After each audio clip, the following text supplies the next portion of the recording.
नमस्कार शिक्षक बंधुओं, मैं हूं आपका दोस्त प्रकाश चौधरी और आप देख रहे हैं अपना YouTube चैनल स्टडी गुरु प्रकाश।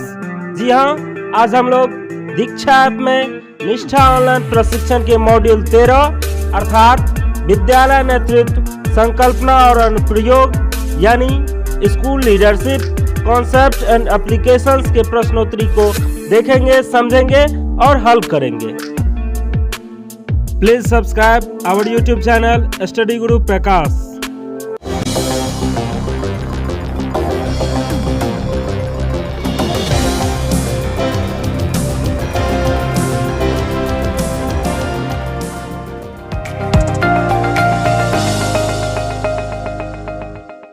नमस्कार।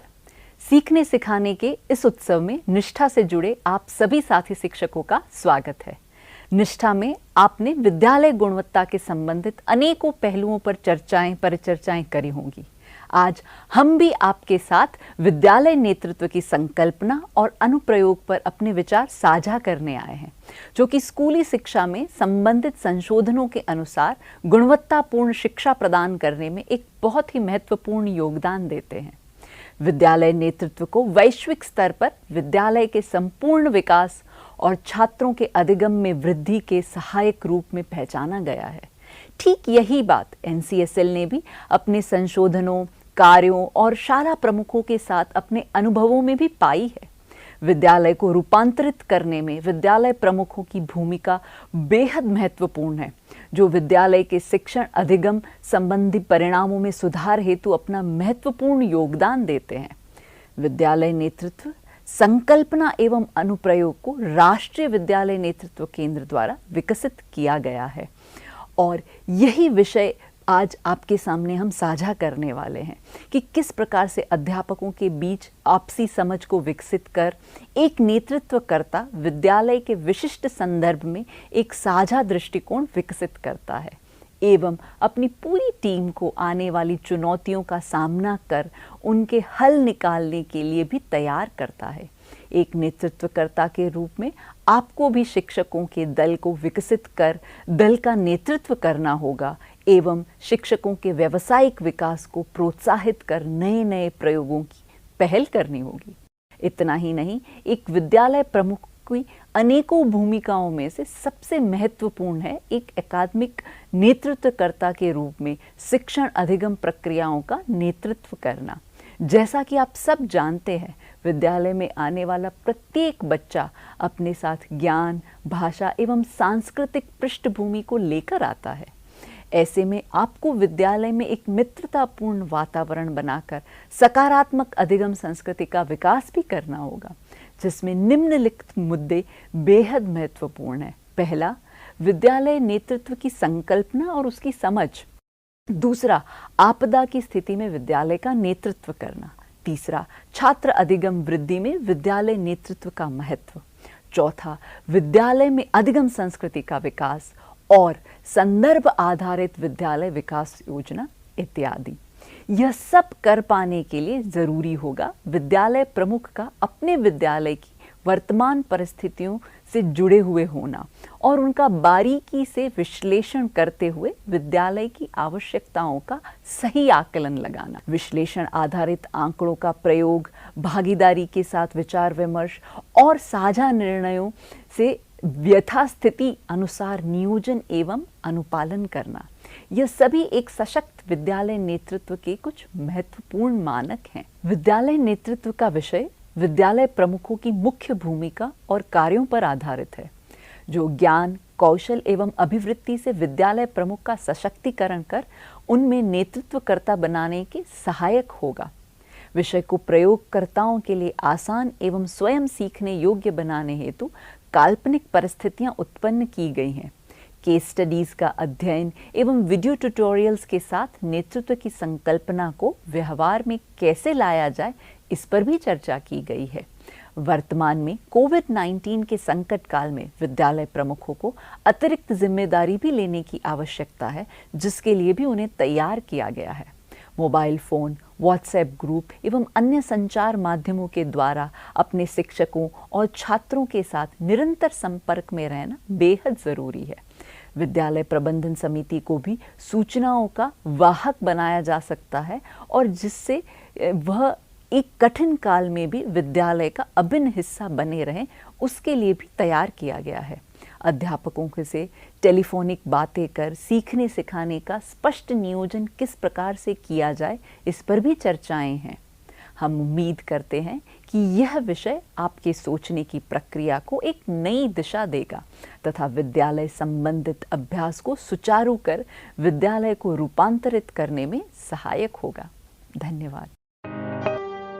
Please subscribe our YouTube channel Study Guru Prakash.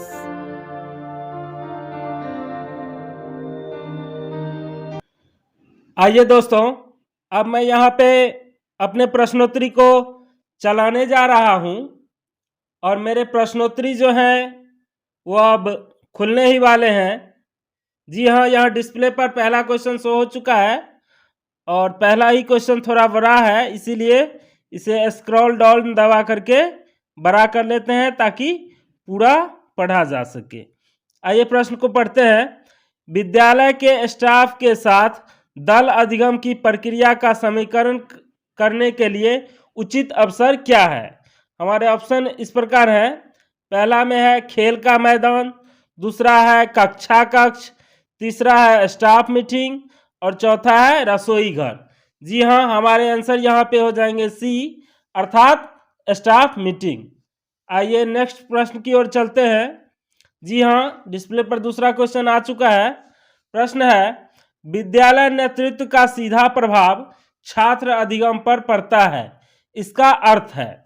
हमारे ऑप्शन है यहाँ पर। पहला में विद्यालय का चक्कर लगाना, दूसरा है विद्यालय प्रमुख द्वारा कक्षा में शिक्षण अधिगम प्रक्रिया में सम्मिलित होना, तीसरा है अकस्मात छात्रों की नोटबुक का निरीक्षण करना और चौथा है अध्यापकों को नए शिक्षण तरीकों का प्रयोग करने में सहायता करना। जी हाँ, हमारे आंसर यहाँ पे हो जाएंगे दूसरा, अर्थात विद्यालय प्रमुख द्वारा कक्षा में शिक्षण अधिगम प्रक्रिया में सम्मिलित होना। आइए चलते हैं दोस्तों नेक्स्ट प्रश्न की ओर। जी हाँ, यहाँ डिस्प्ले पर तीसरा क्वेश्चन आ चुका है।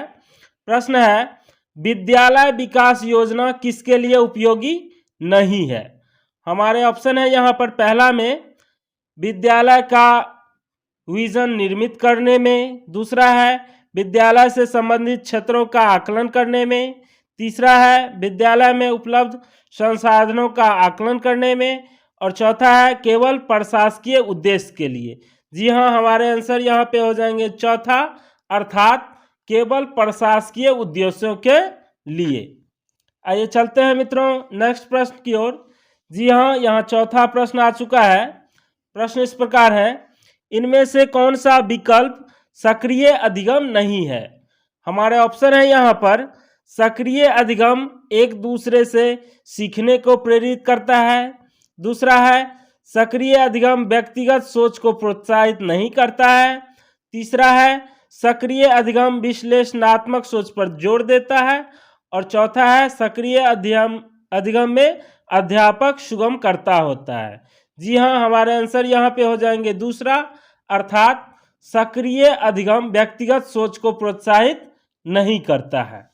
आइए चलते हैं दोस्तों नेक्स्ट प्रश्न की ओर। जी हाँ, यहाँ डिस्प्ले पर पांचवा क्वेश्चन आ चुका है और प्रश्न इस प्रकार है, विद्यालय में अधिगम संस्कृति विकसित करने की संकल्पना को इनमें से कौन सा विकल्प सुपरिभाषित कर सकता है? हमारे ऑप्शन है यहाँ पर। पहला में है अधिगम प्रतिफल, दूसरा है विद्यालय विकास योजना, तीसरा है साझा दृष्टिकोण का निर्माण करना और चौथा है दल अधिगम। जी हाँ, हमारे आंसर यहाँ हो जाएंगे चौथा, अर्थात दल अधिगम। आइए चलते हैं दोस्तों नेक्स्ट प्रश्न की ओर। जी हाँ, यहाँ डिस्प्ले पर छठा क्वेश्चन शो हो चुका है और प्रश्न इस प्रकार है, इनमें से कौन से अकादमिक नेतृत्व के मुख्य अवयव नहीं है? हमारे ऑप्शन है यहाँ पर। पहला में सक्रिय अधिगम, दूसरा है शिक्षण शास्त्र विषय वस्तु ज्ञान, तीसरा है अकादमिक पर्यवेक्षण और चौथा है प्रशासनिक नियमों एवं विनियमों का समझ। जी हाँ, हमारे आंसर यहाँ पे हो जाएंगे चौथा, अर्थात प्रशासनिक नियमों एवं विनियमों की समझ। दोस्तों यहाँ पे मैं एक बात बताना चाहूँगा कि यहाँ देख रहे हैं कि जो मेरा छठा क्वेश्चन शो कर रहा है, हो सकता है आपका पहला हो, या फिर जो आपका पहला है वो मेरा दूसरा हो, तीसरा हो, कुछ भी हो सकता है। इसके अलावे ऑप्शन में भी हेर फेर हो सकते हैं कि जो मेरा पहला ऑप्शन है वो आप में चौथा हो, या आप में चौथा है वो मेरे में दूसरा हो, या फिर पहला हो। तो कहने का मतलब घबराना नहीं है, क्वेश्चन अल्टरनेटिव हो सकते हैं बट सेम ही होंगे, वो ऊपर नीचे हो सकते हैं। तो आप लोगों को बिल्कुल भी घबराना नहीं है, अच्छा से 2 बार 3 बार करके वीडियो को वॉच कर लेना है। उससे भी नहीं हो तो आप इन प्रश्नों का स्क्रीनशॉट ले सकते हैं, या फिर अपने नोटबुक में इसे लिख भी सकते हैं और अच्छा से इसको याद कर लीजिए 2-3 बार करके, और जब याद हो जाए तब जा करके अपने प्रश्नोत्तरी को हल कीजिए। तो चलिए दोस्तों, समय न गवाते हुए नेक्स्ट प्रश्न की ओर चलते हैं। जी हाँ, यहाँ 7वां क्वेश्चन आ चुका है और प्रश्न इस प्रकार है, शिक्षण शास्त्र विषय वस्तु ज्ञान की संकल्पना में निम्न में से कौन सा बिंदु सहायक नहीं है।